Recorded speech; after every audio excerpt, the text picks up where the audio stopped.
Kollox jinsab lest biex fil-ġimgħat li ġejjin jibda x-xogħol fuq dak li se jkun Farmers Market ġdid f'Taqali, proġett li għandu joffri spazju permanenti u modern fejn il-bdiewa u l-produtturi Maltin ikunu jistgħu ibjaw direttament lil pubbliku matul is-sena kollha.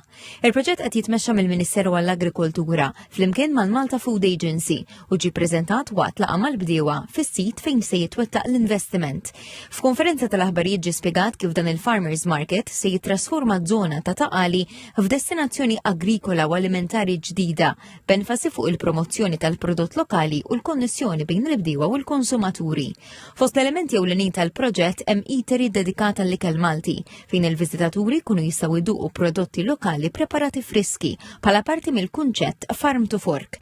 Il-proġett huwa maħsub ukoll bħala spazju miftuħ għal familji, turisti u viżitaturi, ban edukattiv u komunitarju li jżid l-għarfien dwar l-importanza tal-agrikoltura u l-ikel sostenibbli.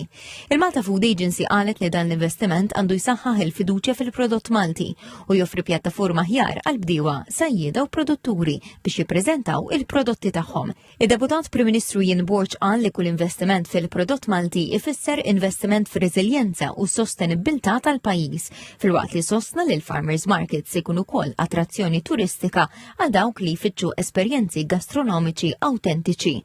Il-Ministru Anton Refalo qal li dan il-proġett jiffurma parti minn viżjoni usa għal settur agrikolu aktar modern u sostenibbli li qiegħed lill-bidwi Malti fiċ-ċentru tal-Iżvilupp Nazzjonali.